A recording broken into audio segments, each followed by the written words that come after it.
business success, just like with ourselves, is all about growth and moving forward. But do you really have what it takes to be completely unstoppable in your pursuit of growth in your whole world?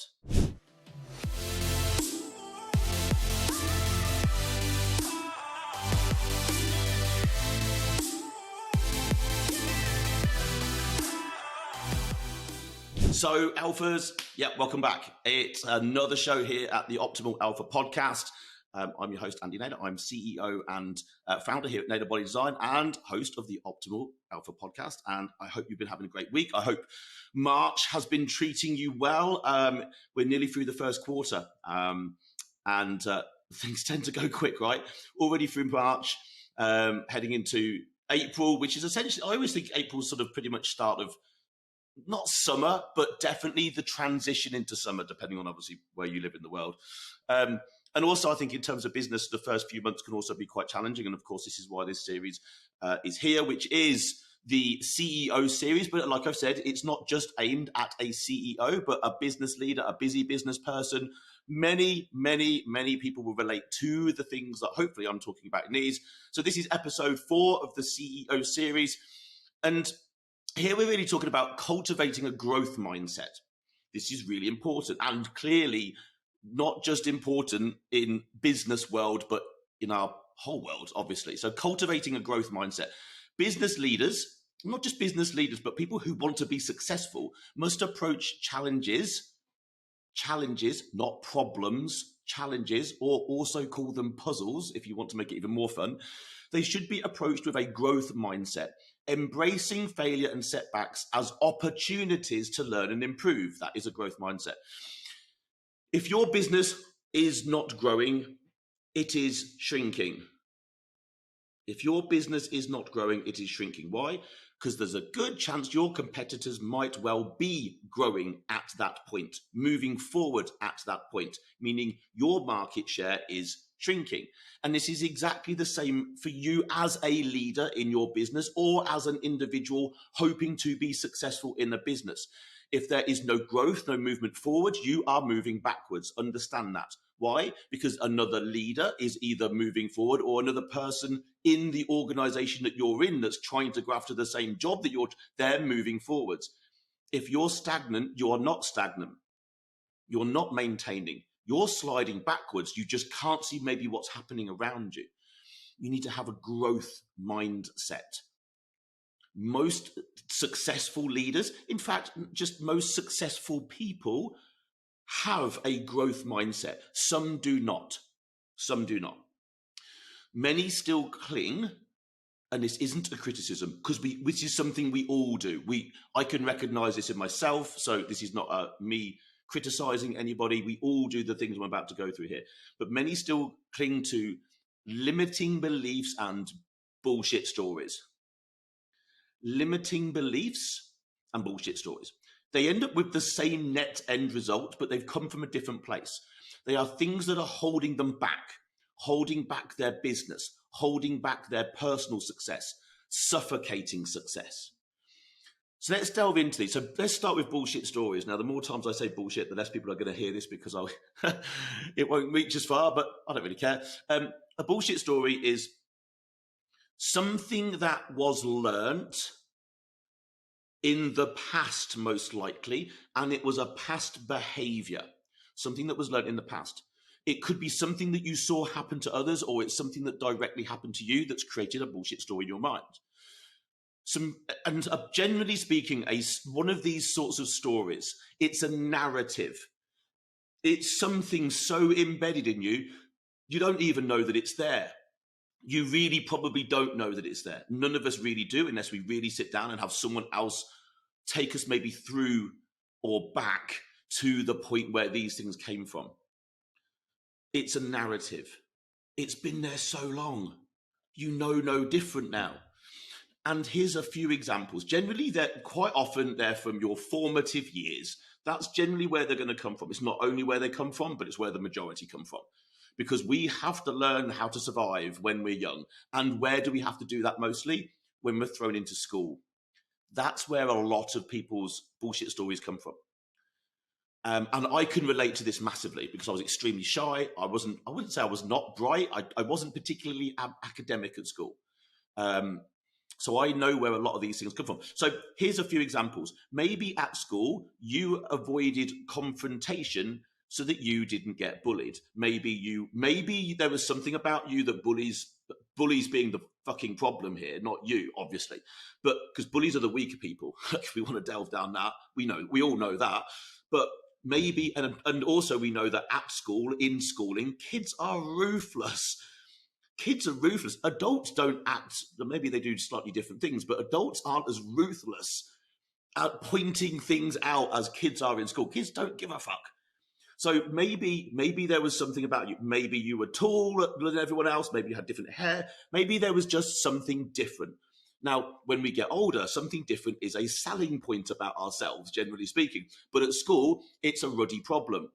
Because generally speaking, certainly when I went to school, which is through the early 90s, you didn't really particularly want to stand out for any particular reason. Well, I didn't want to. Anything that somebody could find to not bully you on, but make themselves feel better on if they were a bully, they were going to. So maybe you avoided confrontation because maybe there was something about you. So you avoided any confrontation to get yourself away from difficult circumstances that would be challenging, upsetting, emotional, physically painful maybe at school. What's the problem now though? You're now a pushover. You now maybe don't stand up for yourself. Because understandably at school, everybody would say you need to stand up for yourself. And that can be one of the hardest things to possibly do when you're 13.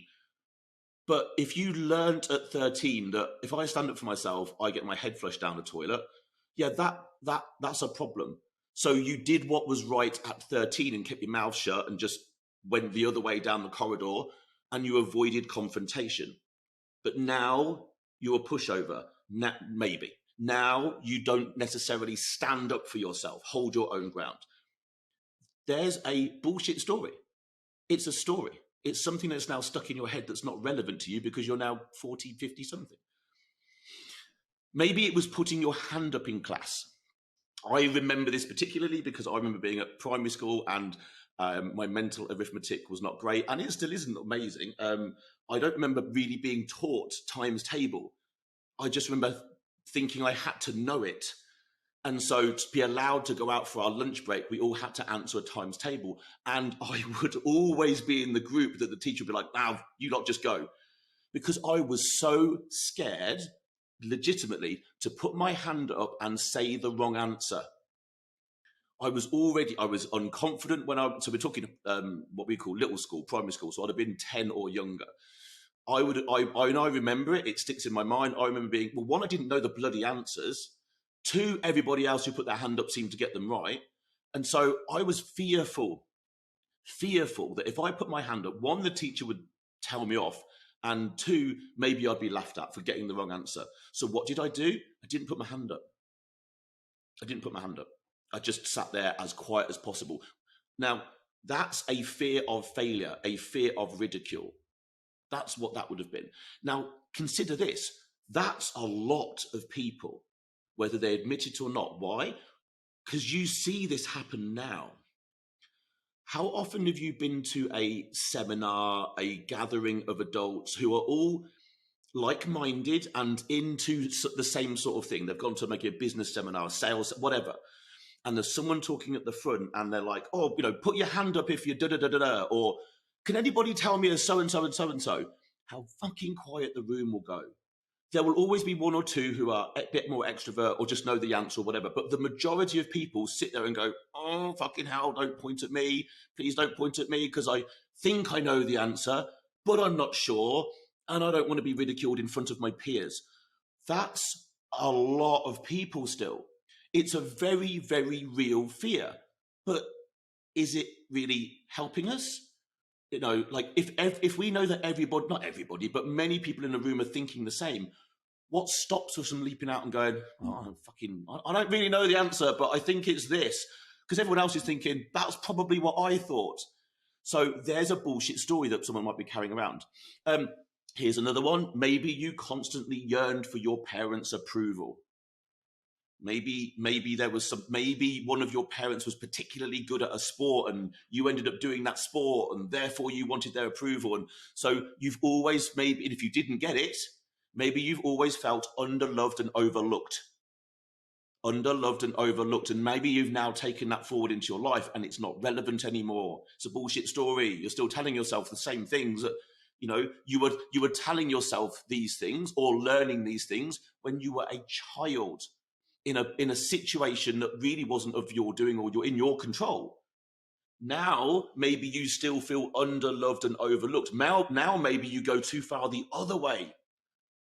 Now maybe you're still constantly looking for people's approval, or maybe you couldn't give a flying shit about other people's approval. Now maybe that's also a problem. It sent you the other way. Maybe at school you made not really many friends because maybe you were awkward at school, which is also most people at school. Alphas, I interrupt this show with a simple message. This show is here to benefit you and your progression to the best version of yourself, but not only just you. It's also here to benefit the people around you, your loved ones, your friends, other alphas in your vicinity. So why not do a really cool thing today? Something that I would thank you for and maybe someone else would. Share this podcast with at least one other alpha out there who you know would benefit from it. Why not share the information, share the ability for someone else to grow? I'm sure they would thank you. I 100% would absolutely thank you. This podcast only grows by our listeners, our followers doing amazing things like giving us 5-star reviews, downloading podcasts, subscribing, and then of course sharing it with other people.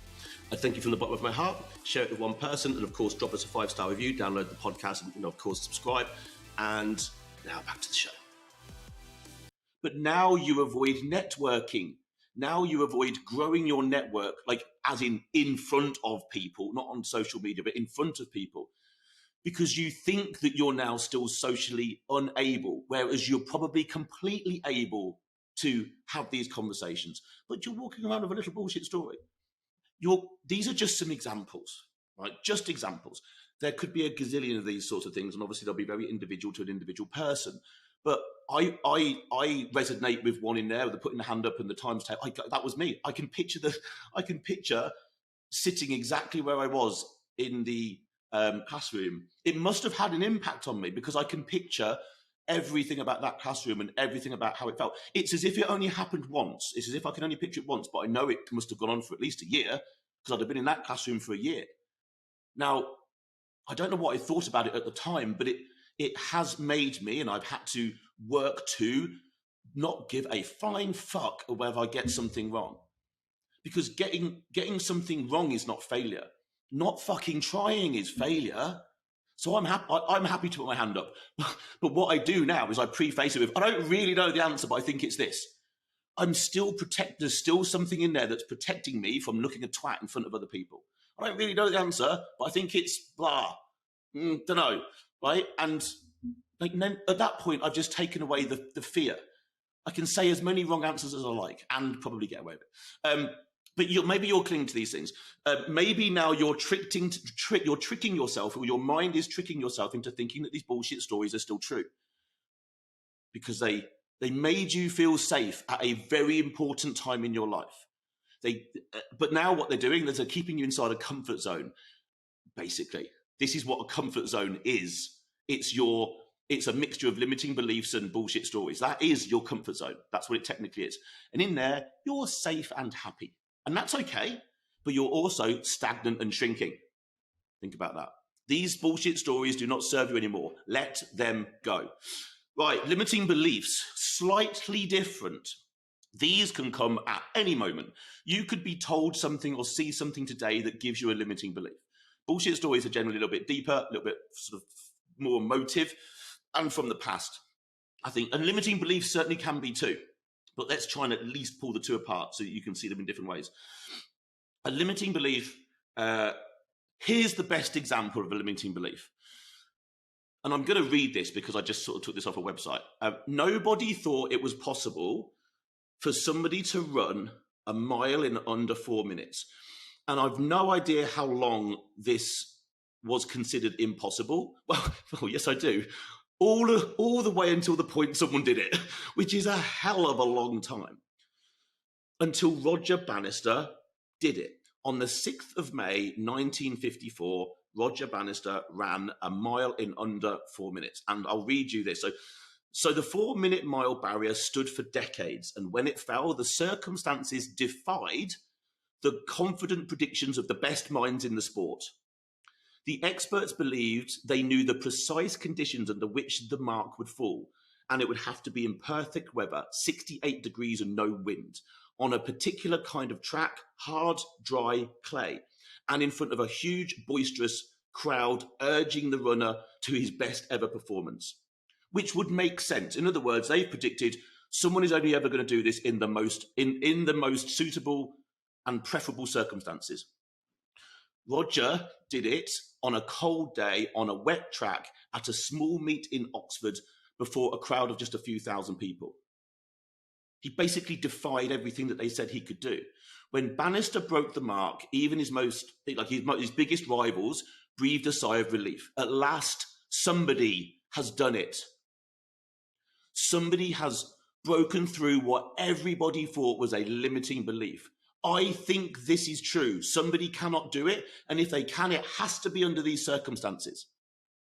Somebody goes and does it under all the opposite circumstances. And here's the thing. Once somebody saw that it could be done, they did it too. Just 46 days later, a chap called John Landy, an Australian runner, not only broke it, but beat Bannister's time slightly, I think by a second, but he beat it. And then I think it was a year later, and I'm reading this, a year later, 3 runners broke the 4-minute barrier in a single race. Basically, the moment the limiting belief was broken in other people's minds, suddenly it was possible. Suddenly it was possible. Now, how many little limiting beliefs do you think are in your head right now? There will be loads, and that's not a criticism, it's not your fault. They're there, we all have them. And again, we don't know we're walking around with them. But here's a few examples, maybe in your business, just small examples. These are small beliefs, small limiting beliefs. I can't let go and delegate. We could not grow the business in a recession. We can't beat last month's sales. I can't take time off. I can't overtake my competitors.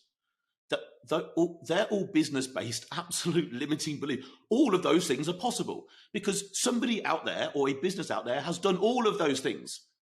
So now someone's got a limiting belief, but then not in my backyard. It could be done out there, but I can't do that. That's a limiting belief.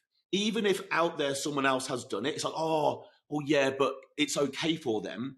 They're in a different country. It's okay for them. They're in a different sector. What a load of shit. Personal limiting beliefs. I can't stick to a diet. I can't train on my own. I cannot drop belly fat. My sleep is just how it is and I can't change it. Stress has always been this way and that's just normal for me. Those are limiting beliefs. All of those things are entirely possible and changeable. If you think you can't stick to a diet, well then correct, you can't stick to a diet because you've told yourself you can't. But clearly you can. You're human. There's been many millions of people through either being forced to stick to a diet or through their own choice, sticking to a diet and doing a damn good job of it. So if they can, you tell me why you can't. And you're going to just come up with a load of shit, aren't you? You're just going to come up with, but this and but that and all but this. And it's all rubbish. This sounds harsh, but if you've got children and I put a gun next to your child's head and said, stick to that fucking diet, you would. Because there's a reason to now, and you would break through that limiting belief and you wouldn't think about it because of the desire to save your child's life. Now, that's an extreme example, but you know that to be true. Limiting beliefs. They're utter rubbish. If you're walking around day to day with these in your head, then how on earth do you think as a leader in your business, how are you going to cultivate a growth mindset in your organization? Best of luck with that, because your team and maybe even your customers, they will see right through you. They see you. So work on yourself first. If you want to cultivate this mindset in your business, and we all do, then you must lead by example. you must work on yourself first. Then you can drive the business in your team. So how? So first of all, you just need to know about these things. This isn't rocket science. You'll have these things. Understand that you've got bullshit stories and limiting beliefs, and they're there for a reason.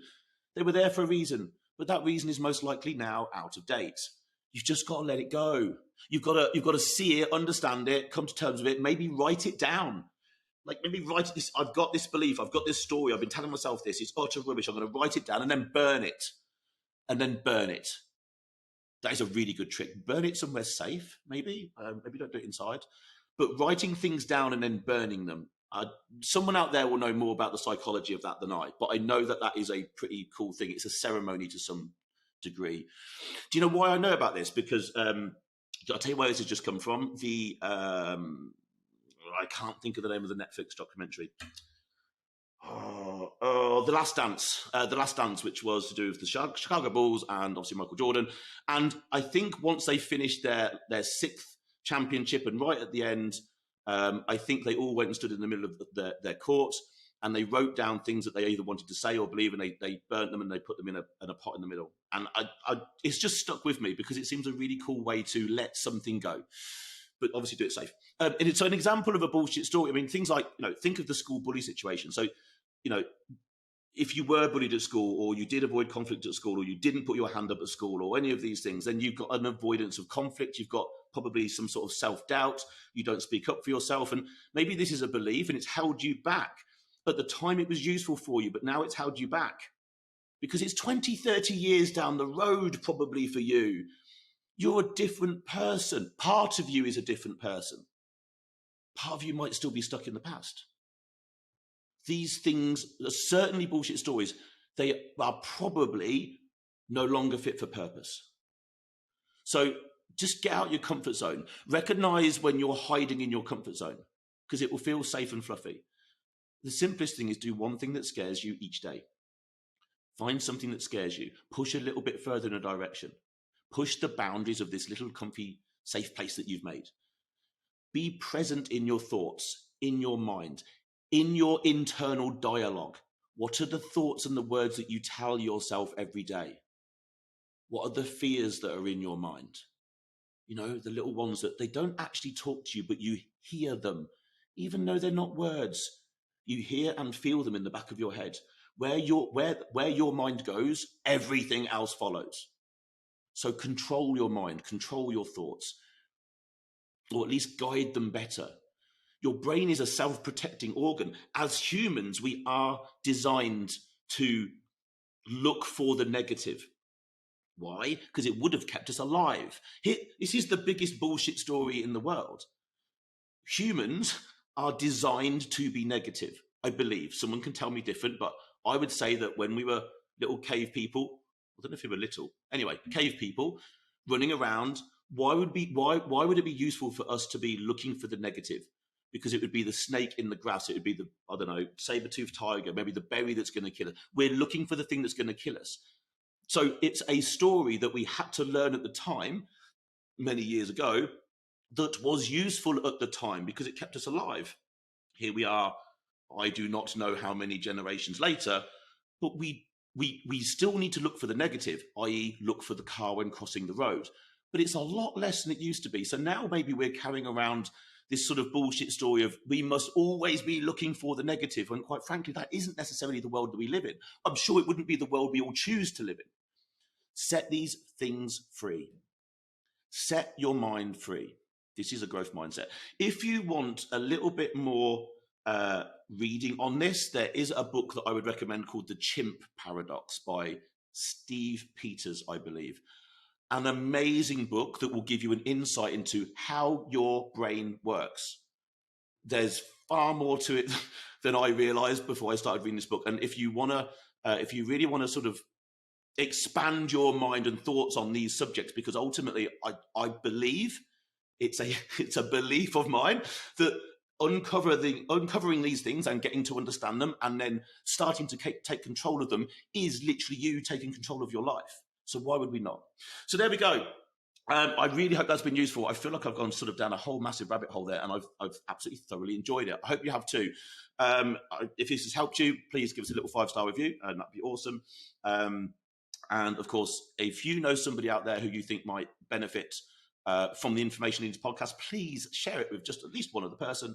Download it yourself, get them to download it. It helps me understand which particular topics I should be talking about. Anyway, for now, Alphas, go and have an amazing day. I will catch you next week.